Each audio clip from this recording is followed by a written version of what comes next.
ಜಮ್ಮು ಕಾಶ್ಮೀರದಲ್ಲಿ ಭಾರೀ ಮೇಘ ಸ್ಫೋಟ 200ಕ್ಕೂ ಅಧಿಕ ಮಂದಿ ನಾಪತ್ತೆಯಾಗಿರೋ ಶಂಕೆ. ಭಾರೀ ಮಳೆ ಸುರಿದಿದ್ರಿಂದ ಪರ್ವತ ಪ್ರಾಂತ್ಯದಲ್ಲಿ ದಿಢೀರ್ ಪ್ರವಾಹ ಉಂಟಾಗಿದೆ. ಯೋಜನಾ ರಹಿತ ಅಭಿವೃದ್ಧಿಯನ್ನ ನಿಯಂತ್ರಿಸೋದು ಮುಖ್ಯ ಆಗತ್ತೆ.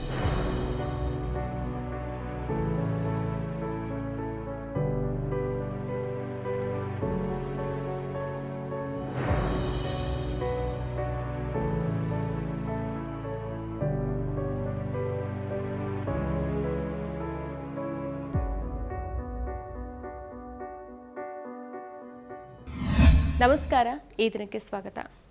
ಎಲ್ಲರಿಗೂ 79ನೇ ಸ್ವಾತಂತ್ರ್ಯ ದಿನಾಚರಣೆಯ ಶುಭಾಶಯಗಳು. ನಾನು ಜಿಎಂ ಪವಿತ್ರ. ಇತ್ತೀಚೆಗಷ್ಟೇ ಉತ್ತರಾಖಂಡ್ನಲ್ಲಿ ಮೇಘ ಸ್ಫೋಟಕ್ಕೆ 5 ಮಂದಿ ಅಸುನೀಗಿದ್ರು. ಅದರ ಬೆನ್ನಲ್ಲೇ ಆಗಸ್ಟ್ 14ರಂದು ಬೆಳಿಗ್ಗೆ ಜಮ್ಮು ಮತ್ತು ಕಾಶ್ಮೀರದ ಚಾಸೋತಿ ಅನ್ನೋ ಹಳ್ಳಿಯ ಬಳಿ ಇಂತಹದ್ದೇ ಮಳೆ ಸುರಿದು ಕನಿಷ್ಠ 40ಕ್ಕೂ ಹೆಚ್ಚು ಮಂದಿ ಸಾವನ್ನಪ್ಪಿರೋ ಶಂಕೆ ಇದೆ. ಜಮ್ಮು ಮತ್ತು ಕಾಶ್ಮೀರದಲ್ಲಿ ಗುರುವಾರ ಭಾರೀ ಮೇಘ ಸ್ಫೋಟ ಸಂಭವಿಸಿದ್ದು ಭಾರೀ ಸಾವು ನೋವುಗಳು ಉಂಟಾಗಿದೆ. ಕಿಶ್ತಾವರ್ ಜಿಲ್ಲೆಯ ಪದ್ದರ್ ಚಶೋತಿ ಎಂಬಲ್ಲಿ ಭಾರೀ ಮಳೆಯಿಂದ ಪ್ರವಾಹ ಸಂಭವಿಸಿದೆ. ಈ ಪ್ರಕೃತಿ ವಿಕೋಪ ದುರ್ಘಟನೆಯಲ್ಲಿ 40ಕ್ಕೂ ಹೆಚ್ಚು ಮಂದಿ ಸಾವನ್ನಪ್ಪಿರೋ ಶಂಕೆ ಇದೆ. 100ಕ್ಕೂ ಹೆಚ್ಚು ಮಂದಿಗೆ ಗಾಯಗಳಾಗಿದೆ. 200ಕ್ಕೂ ಅಧಿಕ ಮಂದಿ ಕಾಣೆಯಾಗಿದ್ದಾರೆ ಅಂತ ವರದಿಗಳು ಹೇಳುತ್ತೆ. ಇನ್ನು ಹಿಮಾಲಯದಲ್ಲಿರುವಂತಹ ಮಚೇಲ್ ಮಾತಾ ಯಾತ್ರೆಯ ಮಾರ್ಗದಲ್ಲಿ ಈ ದುರಂತ ಸಂಭವಿಸಿದೆ. ರಕ್ಷಣಾ ತಂಡಗಳು ತತ್ಕ್ಷಣವೇ ಕಾರ್ಯಪ್ರವೃತ್ತಗೊಂಡು ಜನರನ್ನು ರಕ್ಷಿಸೋ ಕೆಲಸದಲ್ಲಿ ತೊಡಗಿದ್ದಾರೆ. ನಾಪತ್ತೆಯಾಗಿರೋರನ್ನ ಶೋಧಿಸಲಾಗ್ತಾ ಇದೆ. ಗಾಯಾಳುಗಳನ್ನ ರಕ್ಷಿಸೋ ಕೆಲಸ ಮಾಡಲಾಗ್ತಾ ಇದೆ. ಇನ್ನು ಗಾಬರಿಗೊಂಡ ಜನರನ್ನ ಸುರಕ್ಷಿತ ಸ್ಥಳಗಳಿಗೆ ಕಳುಹಿಸಲಾಗ್ತಿದೆ. ನನ್ನ ಫೇವರೇಟ್ ನಂದಿನಿ ಚೀಸ್. ಈಗ ಎಲ್ಲರ ಫೇವರೇಟ್ ನಂದಿನಿ ಚೀಸ್.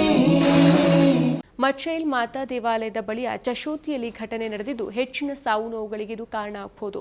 ಸ್ಥಳಗಳಲ್ಲಿ ರಕ್ಷಣಾ ಕಾರ್ಯಾಚರಣೆ ನಡೀತಾ ಇದೆ ಅಂತ ಅಧಿಕಾರಿಗಳು ತಿಳಿಸಿದ್ದಾರೆ. ಚಶೋತಿ ಗ್ರಾಮದಲ್ಲಿರುವ ಹಿಂದೂ ದೇವಾಲಯವಾದ ಮಚೇಲ್ ಮಾತಾ ದೇವಸ್ಥಾನದ ಲಂಗರ್ನಲ್ಲಿ ಭಕ್ತರು ಊಟ ಮಾಡ್ತಾ ಇದ್ರು. ಮಧ್ಯಾಹ್ನ 12:30ರ ಸುಮಾರಿಗೆ ಭಾರೀ ಶಬ್ದದೊಂದಿಗೆ ಈ ದುರಂತ ಸಂಭವಿಸಿದೆ ಅಂತ ತಿಳಿದು ಬಂದಿದೆ. ಮಚೇಲ್ ಮಾತಾ ಯಾತ್ರೆಗಾಗಿ ಹೆಚ್ಚಿನ ಸಂಖ್ಯೆಯ ಜನ ಸೇರಿದ್ರು. ಅಲ್ಲಿಂದ ದೇವಾಲಯಕ್ಕೆ 8.5 ಕಿಲೋಮೀಟರ್ ಪಾದಯಾತ್ರೆ ಶುರುವಾಗುತ್ತೆ. ಇನ್ನು ನಿನ್ನೆ ಬೆಳಿಗ್ಗೆ ಆ ಪರ್ವತ ಪ್ರದೇಶದಲ್ಲಿ ಅತಿ ಭಾರಿ ಮಳೆಯಾಗಿದೆ. ಕೇವಲ 1-2 ಗಂಟೆಗಳಲ್ಲಿ ಭಾರಿ ಮಳೆ ಸುರಿದಿದ್ರಿಂದ ಪರ್ವತ ಪ್ರಾಂತ್ಯದಲ್ಲಿ ದಿಢೀರ್ ಪ್ರವಾಹ ಉಂಟಾಗಿದೆ. ಆ ಪ್ರವಾಹ ಪರ್ವತಗಳ ತಪ್ಪಲಿನಿಂದ ರಭಸವಾಗಿ ಹರಿದು ಬಂದು ಹಳ್ಳಿಯ ಒಂದು ಕಡೆ ಇರುವಂತಹ ಮನೆಗಳನ್ನ ಕೊಚ್ಚಿಕೊಂಡು ಹೋಗಿದೆ. ಈ ದುರ್ಘಟನೆಯಲ್ಲಿ ಸುಮಾರು 40ಕ್ಕೂ ಹೆಚ್ಚು ಮಂದಿ ಸಾವಿಗೀಡಾಗಿರುವಂತಹ ಶಂಕೆ ಇದೆ. ಇನ್ನು ಸಾವಿನ ಸಂಖ್ಯೆ ಹೆಚ್ಚಾಗುವ ಭೀತಿ ಕೂಡ ಇದೆ ಅಂತ ಅಧಿಕಾರಿಗಳು ತಿಳಿಸಿದ್ದಾರೆ. ಈ ಚಸೋಟಿ 9,500 ಅಡಿ ಎತ್ತರದಲ್ಲಿ ಮತ್ತು ಕಿಶ್ತ್ವಾರದಲ್ಲಿ ಸುಮಾರು 90 ಕಿಲೋಮೀಟರ್ ದೂರದಲ್ಲಿದೆ. ಇನ್ನು ಸುದ್ದಿ ತಿಳಿದ ಕೂಡಲೇ ಕಿಶ್ತ್ವಾರ ಜಿಲ್ಲಾಧಿಕಾರಿ ಪಂಕಜ್ ಕುಮಾರ್ ಶರ್ಮಾ ಹಾಗೂ ಜಿಲ್ಲೆಯ ಪೊಲೀಸ್ ವರಿಷ್ಠಾಧಿಕಾರಿ ನರೇಶ್ ಸಿಂಗ್ ಮೇಘ ಸ್ಫೋಟ ಸಂಭವಿಸಿದ ಸ್ಥಳಕ್ಕೆ ಭೇಟಿ ಕೊಟ್ಟು ಅಲ್ಲಿನ ಸ್ಥಿತಿಗತಿಗಳನ್ನು ಅಧ್ಯಯನ ಮಾಡಿದ್ದಾರೆ. ಜಿಲ್ಲಾಡಳಿತದಿಂದಾನು ವಿಪತ್ತು ನಿರ್ವಹಣಾ ಪಡೆಯ ಸಿಬ್ಬಂದಿಗಳನ್ನು ಕಳುಹಿಸಲಾಗಿದ್ದು ಅವರು ಸಹ ಚಸೋತಿ ಹಳ್ಳಿಗೆ ತಲುಪಿ ಅಲ್ಲಿ ಮನೆ ಕಳ್ಕೊಂಡವರಿಗೆ ಆಶ್ರಯ ತಾಣಗಳನ್ನು ನಿರ್ಮಿಸುವ ಮತ್ತು ಅವರಿಗೆ ಆಹಾರ ವಿತರಿಸುವ ಕಾರ್ಯಗಳನ್ನು ಮಾಡ್ತಿದ್ದಾರೆ.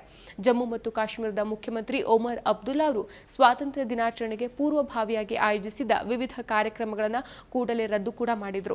ನಾಳೆಯ ಸ್ವಾತಂತ್ರ್ಯ ದಿನಾಚರಣೆ ಕಾರ್ಯಕ್ರಮಗಳಲ್ಲೂ ಅವರು ಪಾಲ್ಗೊಳ್ಳೋಕೆ ನಿರ್ಧರಿಸಿದ್ರು ಅಂತ ನಿನ್ನೆ ಹೇಳಿದ್ರು.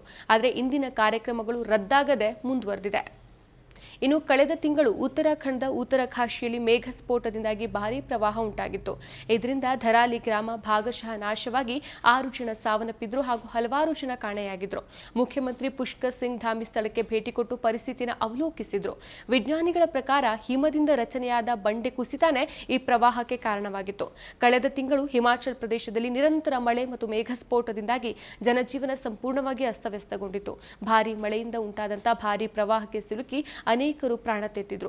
ಅದರಲ್ಲೂ ವಿಶೇಷವಾಗಿ ಮಂಡಿಯಲ್ಲಿ ಬಿಯಾಸ್ ನದಿ ಉಕ್ಕಿ ಹರಿತಾ ಇದ್ದು ಪ್ರವಾಸಿಗರು ಸಹ ಸಂಕಷ್ಟಕ್ಕೆ ಸಿಲುಕಿದ್ರು. ಇನ್ನು ರಾಜ್ಯದ 10 ಜಿಲ್ಲೆಗಳಿಗೆ ರೆಡ್ ಅಲರ್ಟ್ ಘೋಷಿಸಲಾಗಿತ್ತು. ಧರಂಪುರ್ನಲ್ಲಿ ನದಿಯು ಸಾಮಾನ್ಯ ಮಟ್ಟಕ್ಕಿಂತ ಸುಮಾರು 20 ಅಡಿಗಳಷ್ಟು ಎತ್ತರಕ್ಕೆ ಉಕ್ಕಿ ಹರಿದಿತ್ತು. ಇನ್ನು 2013ರಲ್ಲಿ ಇದೇ ರೀತಿಯ ಮೇಘ ಸ್ಫೋಟ ಉತ್ತರಾಖಂಡ್ ರಾಜ್ಯವನ್ನ ತೀವ್ರವಾಗಿ ಬಾಧಿಸಿತ್ತು. ಆಗ 6,000ಕ್ಕೂ ಅಧಿಕ ಮಂದಿ ಮೃತಪಟ್ಟಿದ್ರು. 4,500 ಗ್ರಾಮಗಳು ಇದರ ಪರಿಣಾಮವನ್ನು ಎದುರಿಸಿದ್ವು.